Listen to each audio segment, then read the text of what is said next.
Bank reconciliation statement आजच्या topic मध्ये चालू करायचं आहे. बँक रिकन्सिलेशन करण्याची गरज काय आहे आणि का बँक रिकन्सिलेशन काय असतं हे आपण आधी समजून घेऊया. बँक रिकन्सिलेशन जे आहे ते बँक रिकन्सिलेशन म्हणजे बँकेचं रिकन्सिलेशन करायचंय. म्हणजे आता नीट आधी कन्सेप्ट समजून घेऊयात आपण. बँक काय असते आणि त्याच्यानंतर कन्सिलेशनची गरज का पडते हे आत्ताच्या पिरियड साठी नाही, हा जुन्या सिलेबस साठी म्हणजे पूर्वीच्या काळी हा टॉपिक भरपूर व्यवस्थित चालायचा. समजा इथे एक बँक आहे आणि या बँकेमध्ये आपलं खातं आहे, आपलं एक कस्टमर आहे, ही बँक आहे.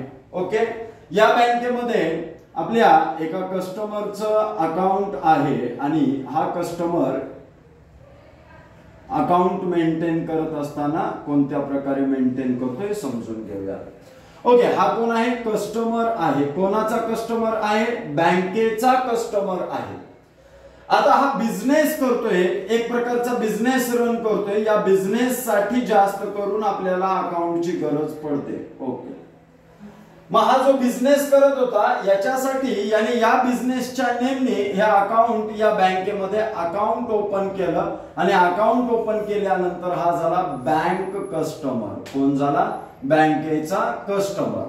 एक एक कन्सेप्ट आपल्याला समजून घ्यायचे. मग हा कस्टमर झाला बँकेचा. आता अकाउंट ओपन केल्यावर बँकेने याला जे काही ट्रान्झॅक्शन्स होतील म्हणजे हा जो काही व्यवहार करेल बँकेसोबत हे ट्रान्झॅक्शन रेकॉर्ड करण्यासाठी बँकेने त्याला पासबुक दिलं.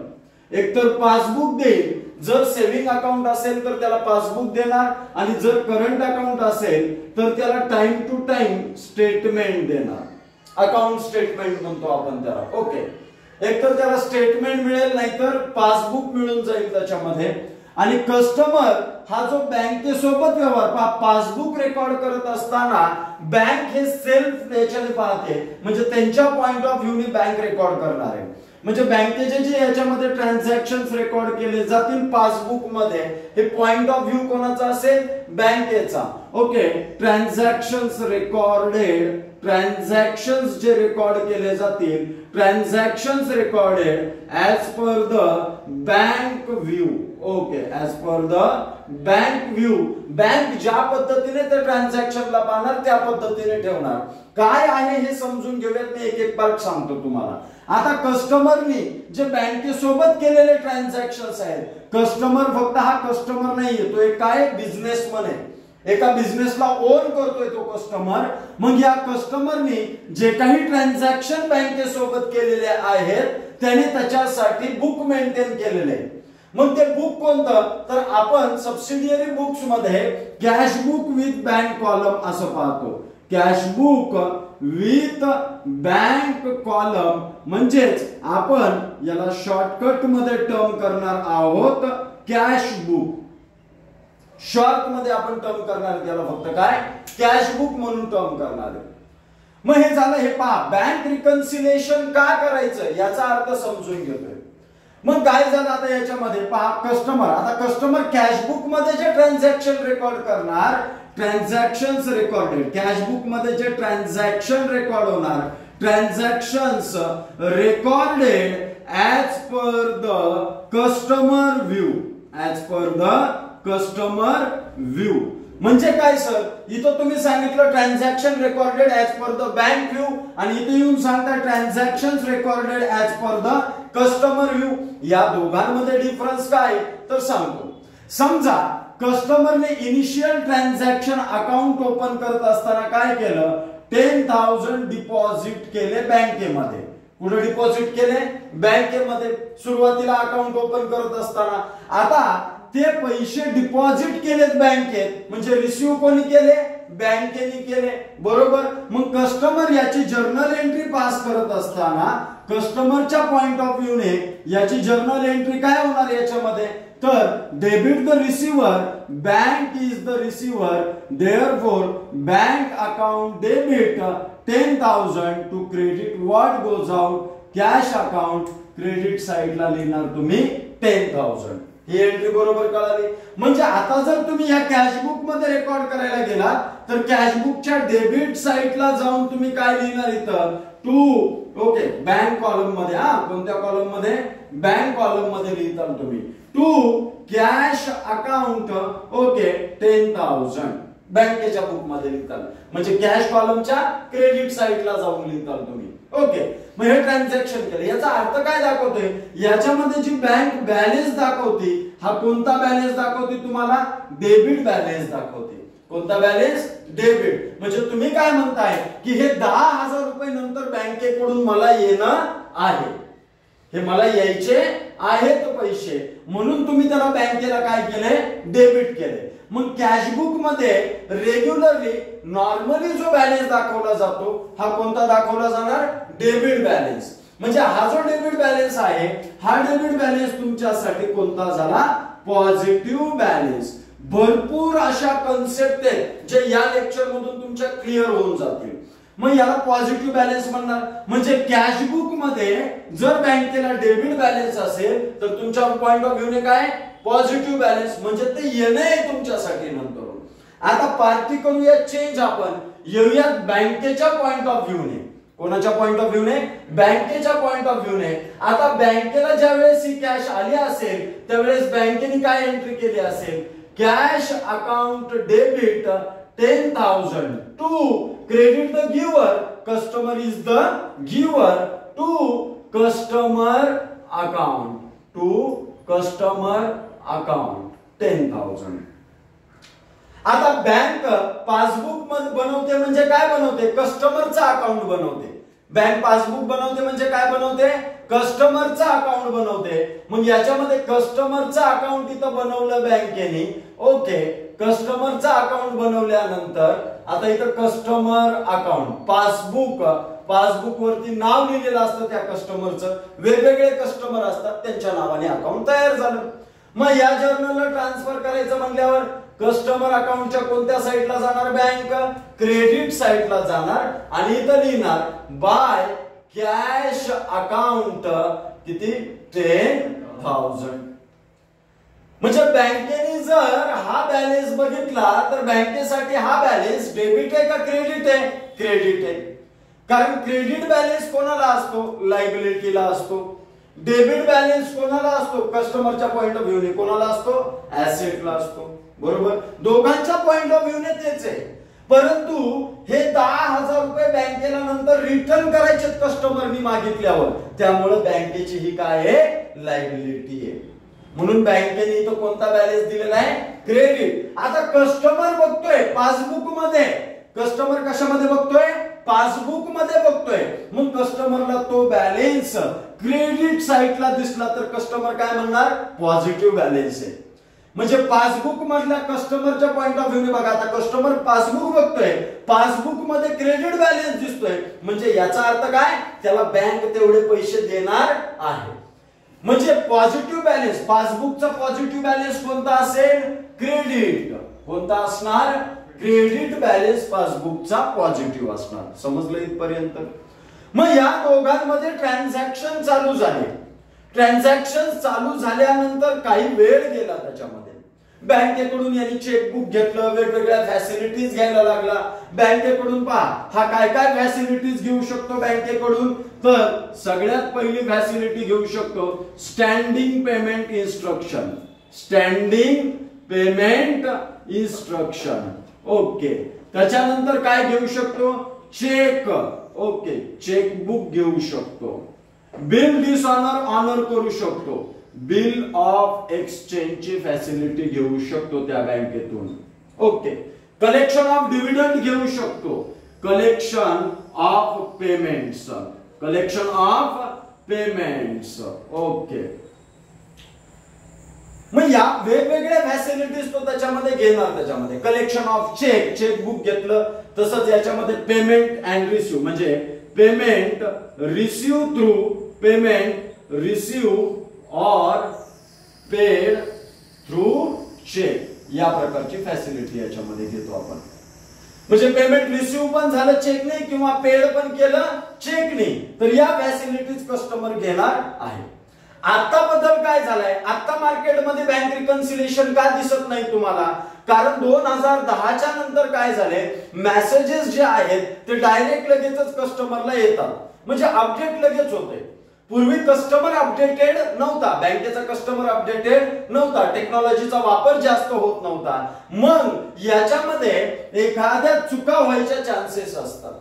मग कशा पद्धतीने चूक होण्याचे चान्सेस असतात? कस्टमरनी 10,000 रुपये बँकेत ठेवलेले आहेत हे तुम्हाला माहिती झाले, मी त्याला इरेज करतो. ओके, कळलं तुम्हाला? सगळ्यात पहिल्यांदा कस्टमरच्या पॉइंट ऑफ व्ह्यूने पॉझिटिव्ह बॅलन्स कधी असणार?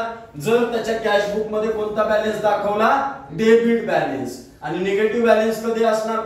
पासबुक मध्ये कॅशबुक मधला डेबिट बॅलन्स पॉझिटिव्ह, पासबुक मधला क्रेडिट बॅलन्स पॉझिटिव्ह. म्हणजे याचं डेबिट तर याचं क्रेडिट. आता याच्यामध्ये जर क्रेडिट बॅलन्स आला तर म्हणजे काय केलं? 10,000 रुपये बँकेत होते आणि याने चेक दिला एकाला. ओके, आता कोणाला तरी एकाला चेक दिला याने, याच्यामध्ये हे इरेज करूयात आता याच्यातला पॉइंट. ओके, नाहीतर समजा थोडक्यात बँकेतून लोन घेतलं तर ती कन्सेप्ट तुम्हाला समजून येईल. ही कन्सेप्ट समजली असेल तुम्हाला, नोट करून घ्या नंतर व्हिडिओ मधून पाहून. ओके, एक एक कन्सेप्ट क्लिअर होऊन जाईल तुमची.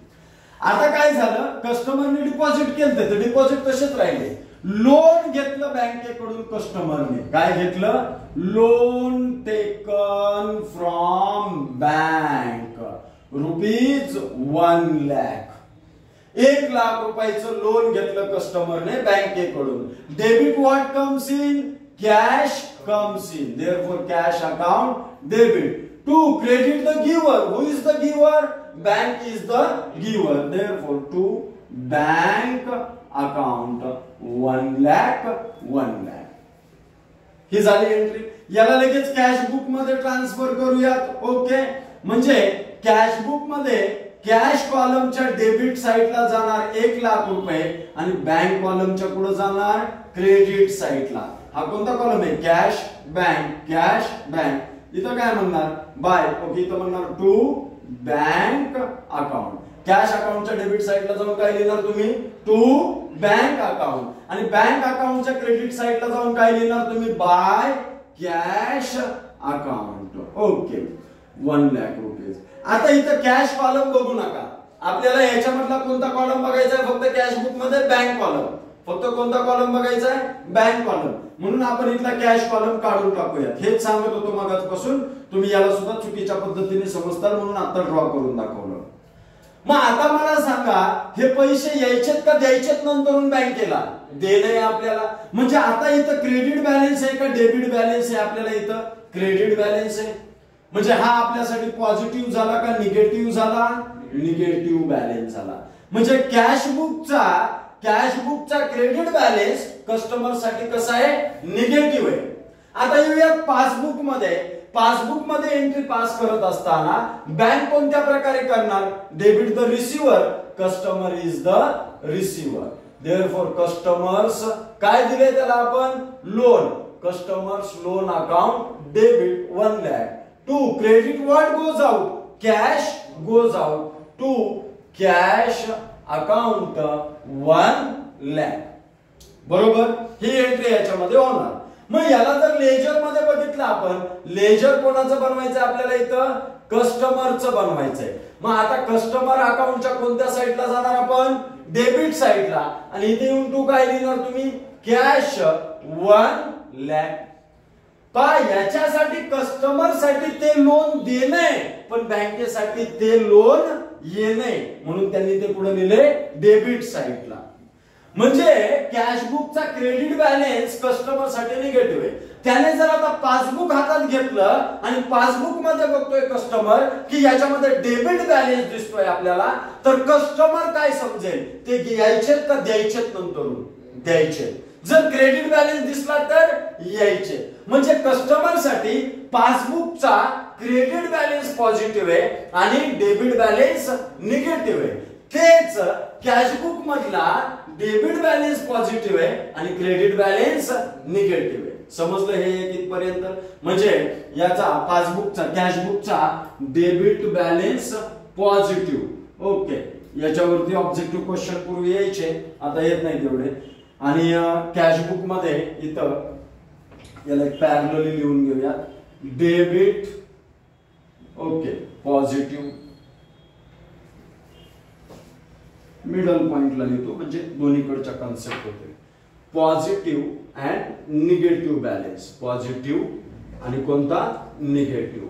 आता मला सांगा याच्यामध्ये पॉझिटिव्ह कधी असणार जर तो बॅलन्स काय असेल डेबिट, आणि याच्यामध्ये पॉझिटिव्ह कधी असणार जर तो बॅलन्स काय असेल क्रेडिट. ओके, कोणाच्या पॉइंट ऑफ व्ह्यूने कस्टमरच्या. कस्टमर पासबुक बघतोय त्याच्यामध्ये क्रेडिट दिसलं तर कस्टमर खुश होणार, वा वा आपले पैसे जमा आहेत त्याच्यामध्ये. आता निगेटिव्ह बॅलन्स हे कधी असणार जर पासबुकला डेबिट दिसलं तर तेच कॅशबुकला काय दिसणार क्रेडिट दिसणार. म्हणजे इनव्हर्स आहे ना हे. कसं आहे इनव्हर्स आहे. बरोबर. आता सर हे तुम्ही सांगताय का सांगताय एवढं तर कळालं. पहा तुम्ही बँकेमधून कॅश जर काढली, एटीएम मधून कॅश जर विथड्रॉ केली, कॅश विथड्रॉ केल्यानंतर तुम्हाला मेसेज येतो dear customer 10,000 debited to your account. काढल्यानंतर ते बँकेच्या पॉइंट ऑफ व्ह्यूने, कोणाच्या पॉइंट ऑफ व्ह्यूने बँकेच्या. आणि पैसे टाकल्यानंतर काय म्हणते dear customer 1 lakh rupees credited to your account असं काही सांगितलं जाईल. अमाऊंट जेवढी डिपॉझिट केली असेल तेवढी. ओके, मग हे कस्टमरला कळत नव्हतं कारण प्रत्येकच कॉमर्स मधून शिकलेला असेल असं नाही. मग नंतर बँकेने काय केलं डेबिटेड क्रेडिटेड हे शब्द काढायला लागले आणि त्याच्या ठिकाणी डिपॉझिटेड विथड्रॉ. म्हणजे बँकेमध्ये डिपॉझिट करणं म्हणजे काय करणं क्रेडिट करणं. बँकेमध्ये डिपॉझिट करणं म्हणजे काय करणं क्रेडिट करणं, आणि बँकेमधून विथड्रॉ करणं म्हणजे काय दिसणार ते डेबिट. कशामध्ये पासबुक मध्ये. कशामध्ये पासबुक मध्ये. कळलं एवढं कंपॅरिझन तुम्हाला. जाऊयात आता थोडस पुढं. सर हे झालं बँक. बँकेबद्दल माहिती सांगितली तुम्ही फक्त एवढ्या वेळ ओरडला आणि कशाबद्दल माहिती सांगितली फक्त बँकेबद्दल माहिती सांगितली. पुढे दोन राहिलेत ना शब्द त्याच्याबद्दल माहिती सांगा. Reconciliation statement. बरोबर. आता हे पुन्हा हे दोन ट्रान्झॅक्शन कट करतो याच्यामधले. हे ट्रान्झॅक्शन कट करून टाकूयात. ओके, एक एक पार्ट आपल्याला समजून घ्यायचा आहे त्याच्यामध्ये. कन्सेप्ट एक एक क्लिअर करायचे. इथपर्यंत कोणाला काही प्रॉब्लेम नाही ना. चला पुढे. आता काय झालं कस्टमरनी चेक केला इश्यू. पहा आपण आहे समजा एप्रिल महिन्यात. कोणत्या महिन्यात आहे एप्रिल मंथ मध्ये आहे. आता एप्रिल मंथ चालू आहे आणि आपण आता 28 तारखेला आहोत. पूर्वी बिझनेसमन काय करायचे दर महिन्याच्या शेवटला बँक रिकन्सिलेशन करायचे. बँक रिकन्सिलेशन करायचे एवढंच लक्षात ठेवा. काय करायचं बँक रिकन्सिलेशन म्हणजे काय हे तुम्हाला समजून सांगतो मी. ओके, आता या महिन्याच्या सुरुवातीला बँकेत बॅलन्स होता म्हणजे आपल्या कॅशबुक नुसार बँकेत बॅलन्स होता 1 लाख रुपये आणि पासबुक नुसार पण बँकेत बॅलन्स होता 1 लाख रुपये. म्हणजे यांचा कोणता क्रेडिट तर आपला कोणता डेबिट. ओके, पॉझिटिव्ह बॅलन्स होता 1 लाख रुपये.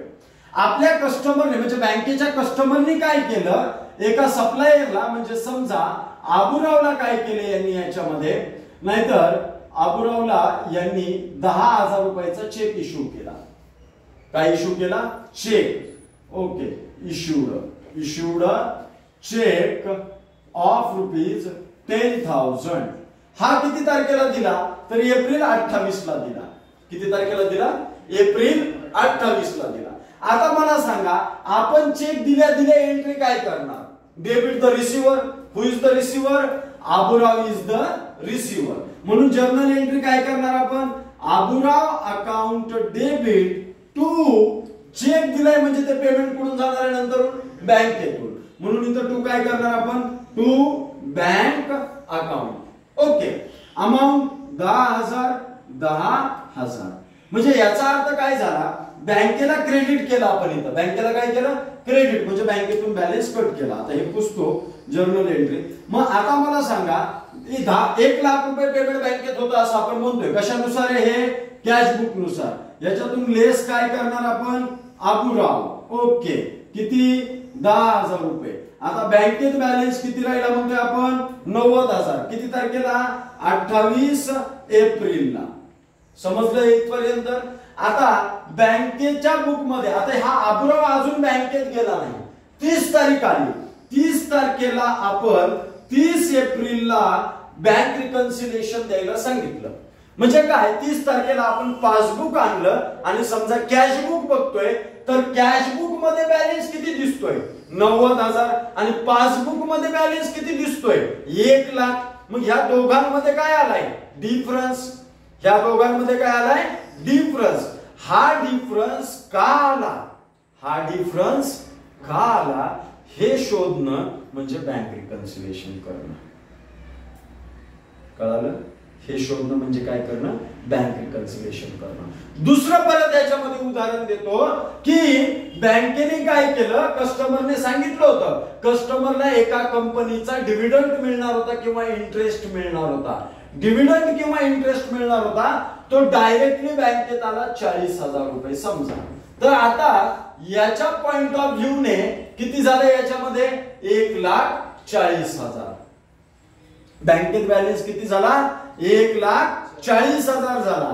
पण पासबुक मध्ये आपल्याला अजून माहिती नाही तिकडे ट्रान्झॅक्शन काय झाले, कारण अजून आपल्याकडे मोबाईल नाही आणि SMS येत नाही, हे अज्युम करा. नाहीतर तुम्ही म्हणताल हा सर लगेच माहिती होते की आम्हाला मेसेज पडतोय टिंग करून लगेच बॅलन्स, नाहीतर फोन पे ला जाऊन चेक करा, गुगल पे ला जाऊन बॅलन्स चेक केला, वाढलेला दिसेल की समजून येईल लगेच तो बॅलन्स. ओके, बॅलन्स समजून येईल. अजून काही मोठ्या मोठ्या फर्म्सला बँक रिकन्सिलिएशन करावं लागतं का, अकाउंट, त्याला आता काय म्हणतो आपण, अकाउंट रिसिवेबल आणि अकाउंट पेएबल मॅच करणं. बँक रिकन्सिलिएशन शब्द निघून गेला, त्या ठिकाणी काय आलाय account receivables and account payables match करणं. मग तुम्ही जरासं डोकं लावा, हे कोणत्या बिझनेस मध्ये असेल, चालत असेल जास्त करून, जे बिझनेसेस ऑनलाईन आहेत, डिजिटल बिझनेस ज्यांचे आहेत त्यांना अकाउंट रिसिवेबल आणि अकाउंट पेएबल मॅच करून घ्यावं लागतं. म्हणजे आपण कितीचं मटेरियल इश्यू केलं आणि त्याच्या बदल्यात किती पेमेंट आलेलं आहे. जसं की अमेझॉन, तुम्ही अमेझॉन वरून परचेस करतात बरोबर, अमेझॉन स्वतः नाही बरोबर, मग अमेझॉन वरती वेगवेगळे दुकानदार दुकान घेतात. आपण जसं एखाद्या मोठ्या मॉल मध्ये जाऊन दुकान घेतो आणि त्याचं भाडं कोणाला देतो, त्या मालकाला देतो, सेम तसंच अमेझॉन पण एक मोठं ऑनलाईनचं दुकान आहे. त्या दुकानामध्ये म्हणजे गाड्या आहेत, त्याच्यामध्ये मोठं मार्केट आहे, त्याच्यामध्ये एक एक दुकान घेतलं. आता इथं फरक काय होतो, कस्टमर पेमेंट करताना आधी अमेझॉनला करणार, मग अमेझॉन वाला त्या शॉपकीपरला करणार. मग हा शॉपकीपर अकाउंट रिसिवेबल आणि पेएबल मॅच करत असतो. म्हणजे काय करतो की आपण अमेझॉन कडून, अमेझॉन थ्रू कितीचं मटेरियल पाठवलंय आणि अमेझॉन थ्रू किती पेमेंट आलेलं आहे हे चेक करत असतो त्याच्यामध्ये, अकाउंट रिसिवेबल आणि पेएबल मध्ये. मग आता थोडस पुढे गेलो आपण, तर इथं बघितलं चेक इश्यू केलता, परंतु अजून यांनी प्रेझेंट केला नाही बँकेत, त्यामुळे एक डिफरन्स आला. डायरेक्टली बँकेत पेमेंट आलं, कस्टमरनी टाकला असेल, नाहीतर डिव्हिडंड आला असेल, काहीतरी झालं असेल, बँकेत पेमेंट आलं म्हणून डिफरन्स आला. त्याच्यानंतर काय झालं, ओके, बाबूरावने आपल्याला चेक दिला. ओके, बाबूराव इथं आहे, बाबूरावने आपल्याला काय केले, चेक दिले, 1 लाख रुपयाचा चेक आला बाबूरावकडून. आला चेक, आल्या आपण काय करणार, वा वा वा 1 लाख रुपये आले, याच्यामध्ये लगेच ऍड करणार बाबूराव. ओके, जर्नल एंट्री काय करणार आपण, bank account debit to Baburao account, म्हणजे बँकेच्या डेबिट साइडला जाऊन ऍड करणार आपण 1 लाख रुपये. आता आपल्या पॉइंट ऑफ व्ह्यू ने बॅलन्स किती आहे 1,90,000, बँकेच्या पॉइंट ऑफ व्ह्यू ने बॅलन्स किती आहे 1,40,000. का डिफरन्स आला, आता हे आला 29 तारखेला, जे 2 ट्रान्झॅक्शन झाले, याच्या बुक मध्ये बाबूरावनी चेक दिला आणि याच्या बुक मध्ये 29 तारखेला डिव्हिडंड आला. मग हा डिफरन्स का आला, तर हा डिफरन्स शोधत जायचंय आपल्याला.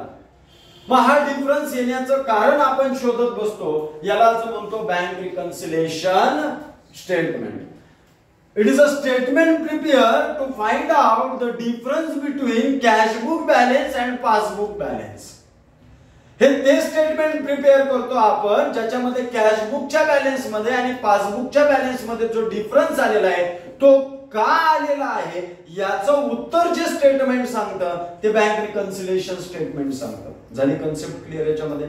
मग आता मला सांगा, इथं 1,90,000 रुपये बॅलन्स दाखवते, इथं 1,40,000 रुपये बॅलन्स दाखवते. मग आता याच्यामध्ये मॅच करायचं असेल आपल्याला, तर काय डिफरन्स आला असेल म्हणून सांगताल तुम्ही, तर एक तर नाहीतर समजा इथं काय केलं यांनी 1 लाख रुपये बॅलन्स दाखवतोय. चेक कितीचा आला याच्यामध्ये?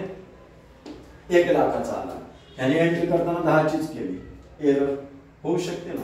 मग इथं बॅलन्स किती दाखवते याला? 1 लाख रुपये दाखवते.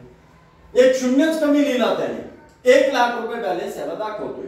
मग हा का डिफरन्स आला? आता दुसरं याच्यामध्ये हे जो चेक आलेला आहे कारण काय काय त्याचे कारण सांगतो. आपण चेक इश्यू केला आबुरावला, पण आबुरावने अजून प्रेझेंट केला नाही बँकेकडे. आपण चेक इश्यू केला कोणाला? आबुरावला, पण आबुरावने अजून प्रेझेंट केलाय का बँकेकडे? नाही. पहिलं रिझन हे. दुसरं रिझन काय आहे? आपल्याला इन्फॉर्मेशनच नाही. जे पेमेंट रिसिव्ह झालेले बँकेमध्ये त्याची अजून इन्फॉर्मेशन मिळालेली नाही. ज्यावेळेस आपण बँकेत जाऊ त्यावेळेस आपल्याला ती माहिती मिळेल.